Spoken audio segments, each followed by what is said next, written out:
విభజన చట్టంలోని హామీలైన ఆంధ్రప్రదేశ్ రాష్ట్రానికి ప్రత్యేక హోదా, ఉత్తరాంధ్ర రాయలసీమకు ప్రత్యేక ప్యాకేజీ, విశాఖ స్టీల్ ప్లాంట్కు నిధులు గనులు వచ్చేలా చేస్తామని, కడపలో స్టీల్ ప్లాంట్ ఏర్పాటుకు కృషి చేస్తామని, కేంద్ర విశ్వవిద్యాలయాల నిర్మాణానికి అనుమతి ఇస్తామని చెప్పిన పీఎం మోడీ హామీలను నేటి వరకు నెరవేర్చకుండా ఏపీ పర్యటనను వ్యతిరేకిస్తూ PM Narendra Modi go back అంటూ ఈ నెల 15వ తేదీన నిరసన కార్యక్రమం చేపడుతున్నట్లు CPM, CPI, CPIML, new democracy పార్టీల నాయకులు తెలిపారు.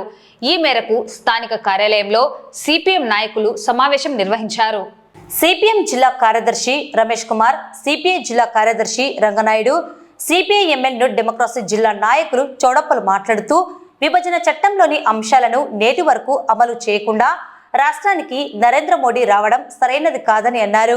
ముఖ్యంగా ఆంధ్రప్రదేశ్ రాష్ట్ర రాజధాని అమరావతికి నిధులు ఇస్తామని చెప్పి వేల కోట్ల రూపాయలు అప్పులు ఇవ్వడం సరైంది కాదని, ఇచ్చిన మాట తప్పి రాష్ట్రాన్ని అప్పుల ఊబిలో కూరుకుపోయేలా చేయడం దుర్మార్గమని పేర్కొన్నారు. జీఎస్టీ తగ్గింపు పండుగ అంటూ దేశవ్యాప్తంగా 100 సభలను నిర్వహించాలని అనుకోవడం ప్రజలను పక్కదారి పట్టించడమేనని అభిప్రాయపడ్డారు. అదేవిధంగా రాష్ట్రంలోని కూటమి ప్రభుత్వం మన రాష్ట్రంలో ఉన్న రైతుల గురించి ప్రధానమంత్రి నరేంద్ర మోడీకి వివరించే ధైర్యం చేయడం లేదని, చంద్రబాబు నాయుడు, పవన్ కళ్యాణ్లు మోడీకి భజన చేస్తూ రాష్ట్రాన్ని సర్వనాశనం చేస్తున్నారని అన్నారు. అదేవిధంగా కర్నూలు, నంద్యాల జిల్లాకు వస్తున్న పర్యటనలో సిద్ధేశ్వరం అలుగు పూర్తి చేయాలని, శ్రీశైలంకి రైల్వే లైన్ ఏర్పాటు చేయాలని, జిల్లా అభివృద్ధికి కేంద్రం సహకరించాలని కోరుతూ టెక్కే మార్కెట్ యార్డ్ నుండి గాంధీ చౌక్ వరకు జరిగే ఈ నిరసన కార్యక్రమం చేయడం జరుగుతుందని తెలిపారు. నంద్యాల జిల్లా అభివృద్ధి కోసం జరిగే పోరాటానికి ప్రజలు స్వచ్ఛందంగా తరలి రావాలని విజ్ఞప్తి చేశారు. ఈ కార్యక్రమంలో సిపిఎం జిల్లా కార్యదర్శి వర్గ సభ్యులు నాగరాజు, యేసురత్నం, రామచంద్రుడు, సిపిఐ జిల్లా సహాయ కార్యదర్శి బాబా ఫక్రుద్దీన్, సిపిఎం పట్టణ కార్యదర్శి లక్ష్మణ్, జిల్లా నాయకులు నరసింహ, బాల వెంకట్, సిపిఐ నాయకులు సోమన్న, శ్రీనివాసులు, పట్టణ సహాయ కార్యదర్శి భూమని శ్రీనివాసులు పాల్గొనడం జరిగింది. మన దేశ ప్రధాని మోడీ గారు ఈ నెల 16వ తేదీన నంద్యాల జిల్లా, కర్నూలు జిల్లాలో పర్యటించబోతున్నారు. మరి మోడీ గారు ఇప్పటికే 16 నెలల కాలంలో రాష్ట్రానికి 4 సార్లు వచ్చినాడు.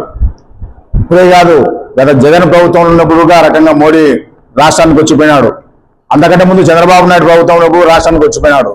కానీ ఈ రాష్ట్రము ఉమ్మడి రాష్ట్రంలో ఉన్న సందర్భంగా, విడిపోయిన సందర్భంగా మరి రాష్ట్రానికి ప్రత్యేక హోదా ఇస్తామని చెప్పేసి మరి పార్లమెంటు సాక్షిగా అక్కడ హామీ చేశారు. ప్రత్యేక హోదా కాదు, రాయలసీమకు ప్రత్యేక ప్యాకేజ్ ఇస్తామని చెప్పినారు.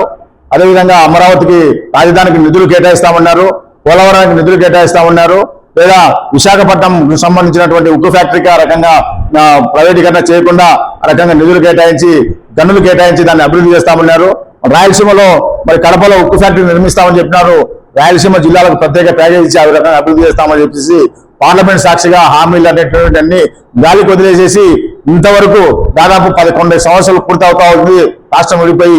ఇంతవరకు ఒక హామీ కూడా ఆ రకంగా నెరవేర్చకుండా మీకు ఏదైనా కావాలంటే అప్పు ఇప్పిస్తాను, అప్పు తీసుకోండి అని చెప్పేసి రాష్ట్రాన్ని అప్పుల పాలు చేసేటువంటి ప్రధానమంత్రి మోడీ మళ్ళీ రాష్ట్రానికి వచ్చి ఏం చేస్తున్నారని చెప్పేసి మేము ఈరోజు ప్రశ్నిస్తా ఉన్నాం. 11 సంవత్సరాలలో అధికారంలో ఉన్నటువంటి సారి మొట్టమొదటిసారిగా నంద్యాల, కర్నూలుకి నరేంద్ర మోడీ పర్యటన జరుగుతూ ఉంది.